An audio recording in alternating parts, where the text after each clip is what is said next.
Bom, este é o 10º e último vídeo da série que eu me propus sobre a arte do jornalismo. Os dois últimos programas, dois últimos vídeos, eu falava da relação entre mídia e racismo num país de diversidade tão diverso, com tantos grupos étnicos, formadores da sociedade, que é o Brasil. E coincidentemente ou não, nas últimas 72 horas eu acompanhei o noticiário, por exemplo, da Rede Globo, que abriu um curso para formação de dramaturgos negros na Rede Globo. Dramaturgos não, escritores, né? Roteiristas, não dramaturgos, mas roteiristas negros. Houve um processo seletivo e dezenas de jovens, não tão jovens, alguns jovens e outros não tão jovens, foram selecionados e se encontram agora na Central Globo, lá no Rio de Janeiro, né? E ficarão lá durante, se não me engano, 2 semanas. É o primeiro curso de formação de roteiristas negros.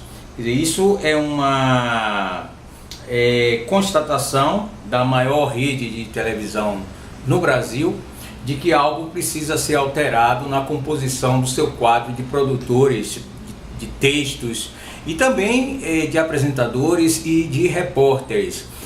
Da mesma forma, noticia-se que o Google, o maior grupo de comunicação hoje existente no planeta, iniciou aqui no Brasil, também este final de semana, né, um processo de formação de produtores de conteúdo para o Google, né, também de origem afrodescendente aqui no Brasil. Quer dizer, é uma iniciativa do Google Brasil, que deverá se estender para outras partes do mundo. Alvíceras, né? A Folha de São Paulo, o jornal Folha de São Paulo, que é o jornal hoje de maior circulação, não de maior circulação, mas de maior influência, também acaba de criar uma editoria de diversidades. Não sei muito bem o que isso quer dizer. Eu sei que nos contatos que tive com a direção da Folha de São Paulo, inclusive com Otávio Frias Filho, trocamos correspondência, e mesmo para a minha tese de doutorado eu entrevistei, né? E nesses contatos por e-mail eu sempre cobrei por parte da direção do Otávio Frias Filho, eu tenho os e-mails trocados por nós, né?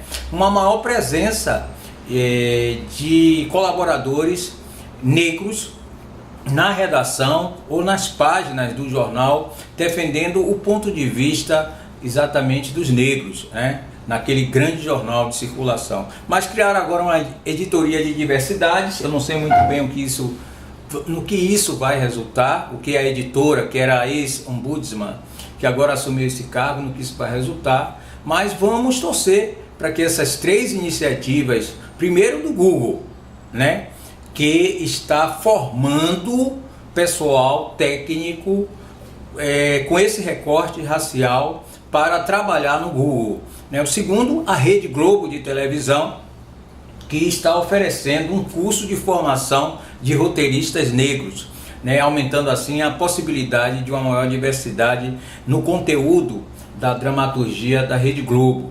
E a Folha de São Paulo, né, o maior jornal do Brasil. Eu notei também uma certa mudança nas últimas 48 horas no próprio jornalismo da Rede Bahia, que é o maior grupo aqui da Bahia, que está em crise. Por isso começou a demitir em massa. Parece que demitiram a partir de 1º de maio, Dia do Trabalhador, começaram a demitir, e a estimativa é que se demita 120 profissionais das mais variadas áreas da Rede Bahia, né? Esse grupo da família de Antônio Carlos Magalhães, do cacique falecido em 2007, mas eu vi uma certa alteração e, por coincidência, parece que eles contrataram, pelo menos eu vi no jornal, no sábado, no jornal local, parece que contrataram negros, né? A Rede Bahia está passando por uma crise financeira, né? Talvez até por conta da situação econômica no Brasil, né? Há pouco investimento em publicidade, quer dizer, diminuiu o mercado de anunciantes, né? Por isso eles estão demitindo, mas também a Rede Bahia hoje sofre uma concorrência direta aqui no estado da Rede Record de televisão, que pertence à Igreja Universal do Reino de Deus e que em alguns horários tem batido a Rede Bahia em audiência. Em alguns horários o jornalismo jornalismo da Rede Record, no horário ali de meio-dia, né, aqueles programas sensacionalistas, né, tem um apresentador, Bocão, José Eduardo, que tem reiteradamente batido a audiência da TV Bahia, o jornal local aqui no horário do almoço, assim como à noite também. À noite, no horário entre 6 horas e 7h30 da noite, a Rede Record tem um apresentador que eu considero um dos melhores apresentadores do jornalismo, desse jornalismo popularesco, né? Num horário ali, um programa chamado Cidade Alerta, né? Até minha filha de 5 anos, às vezes está aqui na sala fazendo trabalhos escolares e tal, gosta do Adelson, que é o apresentador, que tem uma linguagem bem próxima à linguagem popular, quer dizer, é um bom apresentador esse Adelson, no programa dele, 1h30 ao vivo, e tem batido nesse horário a TV Bahia, a Rede Globo aqui no estado, aqui na cidade de Salvador. Parece que agora também o jornalismo da Rede Bahia sofrerá alterações a fim de não perder a liderança nesses horários. Acho complicado, mas vamos ver, né? Porque a Rede Record, estrito senso, não depende de verbas de anunciantes comerciais, enquanto as outras emissoras sim, a Rede Bahia sim, que é uma emissora comercial. O recurso da Rede Record provém em grande parte do horário comprado pela Igreja Universal do Reino de Deus junto à Rede Record. Mas esse último programa, que é o 10º, e eu espero que você tenha gostado desse conteúdo, né, esse debate sobre o estado da arte do jornalismo, espero que você assine esse canal e também acione o sininho para receber notificações de novos vídeos. Esse último programa eu queria falar um pouco sobre a imprensa alternativa. Como é que, para além desses grandes conglomerados, seria possível exercer atividade jornalística não se filiando ou não sendo empregado desses grandes grupos, né? Nós tivemos uma experiência muito boa de imprensa alternativa no Brasil nos anos 60, anos 50, anos 60 do século passado, até o final dos anos 70, até meado dos anos 1980, quando recomeçou a redemocratização no país. Inclusive, tive um professor na USP, o professor Bernardo Kucinski, que escreveu este livro aqui, ó. Isso aqui é a primeira edição do livro Jornalistas e Revolucionários nos Tempos da Imprensa Alternativa. Essa edição é de 2003, é a primeira edição do livro de Bernardo Kucinski, que é a tese de doutorado dele. Ele foi meu professor na ECA, USP, e aqui ele faz uma espécie de inventário sobre a imprensa alternativa e os agentes dessa imprensa, ou seja, os jornalistas e empresários durante o período da ditadura militar. Principalmente o foco dele é esse, entre 1964 até o final da ditadura militar. Ele foca mais na imprensa alternativa do eixo Rio-São Paulo e Rio Grande do Sul, e pouco menciona da imprensa alternativa nas regiões Norte, Nordeste, Centro-Oeste. Mas é um trabalho que eu recomendo para sabermos o papel dessa imprensa. Existe uma imprensa da ordem, existe uma imprensa contra a ordem, geralmente a imprensa dos sindicatos, dos partidos políticos ditos revolucionários, essa imprensa contra a ordem, e existe uma imprensa alternativa à ordem. Com essa imprensa alternativa à ordem, eu, por exemplo, me filio. Desde sempre, aqui na Bahia existiram veículos da imprensa alternativa durante a ditadura militar, por exemplo, o Inimigo do Rei é um dos exemplos, e outros jornais que funcionaram muito bem. O jornal Lampião, ali de Pernambuco, jornal com uma pauta da luta dos direitos homossexuais, da luta do movimento negro, da luta das comunidades eclesiais de base, das comunidades de bairro, jornais de associações de moradores, né? E quando eu comecei digamos, quando eu ingressei na faculdade de comunicação, aliás, muito antes, lá na comunidade do Calabá, na favela, desde sempre nós resolvemos trilhar esse caminho de criar jornais comunitários, né? O primeiro jornal do qual eu participei e criei lá no Calabá foi um jornal chamado Jornaleco, que era feito em papel ofício e reproduzido ainda com mimeógrafo, né? Depois nós criamos um jornal muito bom, que funcionou durante cerca de 10 anos na comunidade do Calabá, um jornal chamado Calabari, né? Que era distribuído mensalmente para a comunidade, por vezes até vendido, tanto na comunidade como nos arredores. Era um jornal produzido pelos próprios moradores. E nós dávamos uma importância tão grande à luta comunitária, isso é nos anos 1980, que nós também criamos talvez a primeira rádio comunitária de importância, né, aqui em Salvador, e com uma pauta diversificada, né, produção de jornalismo, programas infantis, programas de culinária, programas de debates políticos. Levávamos políticos para debater conosco. Era uma rádio poste na comunidade do Calabá, que foi criada em 1986, a rádio A Voz do Calabá, que teve uma repercussão tão grande que até a Folha de São Paulo veio a Salvador fazer matérias sobre essa rádio.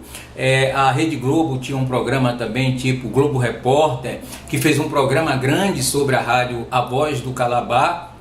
E nós expandimos a experiência da rádio A Voz do Calabá para outras comunidades, quer dizer, com o know-how que o Calabá tinha em rádio comunitária, nós também fizemos projetos de criação de rádio comunitária em comunidades como Novos Alagados, né, a comunidade de Bom Joá, até mesmo Vitória da Conquista, comunidades carentes. Nós levamos esse projeto para várias comunidades carentes de Salvador, né, dessa imprensa comunitária, essa imprensa alternativa, que tem um papel muito importante na divulgação dos fatos cotidianos que não estão na grande mídia, na grande imprensa, nos grandes jornais, nos grandes veículos, né? Assim, eu também, quando posso, tenho oferecido cursos de formação de agentes comunitários em comunicação e política, né? Tenho com colaboração com algumas organizações não governamentais,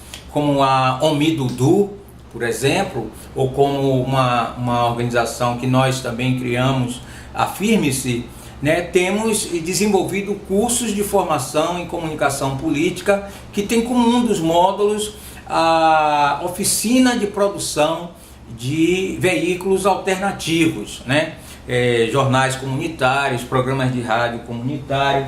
Agora, com as novas mídias, com a internet, isso facilitou bastante, né? Você ter uma imprensa alternativa que quebra a hegemonia, ou pelo menos quebra a univocidade da imprensa hegemônica, tanto das rádios comerciais ou rádios religiosas, como dos jornais e impressos e também das emissoras de televisão. Então é muito importante a existência dessa imprensa alternativa.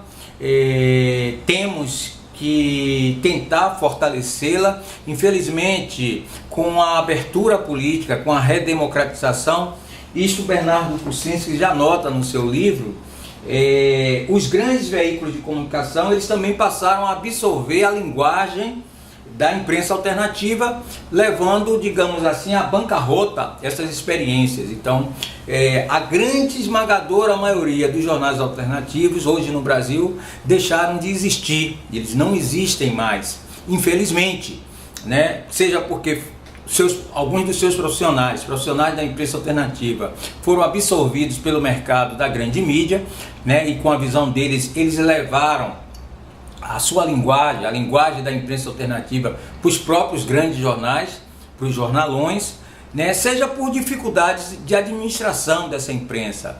Fazer jornalismo é caro, custa caro, requer investimento. Eu tenho dito isso aqui. Não é fácil você manter um jornal alternativo com circulação, com periodicidade, com distribuição, haja vista que na relação com o mercado, em geral, você não tem anunciantes, você não tem investidores querendo anunciar na imprensa alternativa, porque o anunciante ele quer ver o retorno imediato do seu investimento em mídia. Então, quando eu, por exemplo, criei a Província da Bahia, o jornal Província da Bahia, até hoje as pessoas me pedem para voltar com esse jornal, que eu fechei porque fali, né? Acumulei uma dívida estupenda em cartão de crédito. Alguns alunos me emprestavam até cheque para eu pagar as gráficas, né?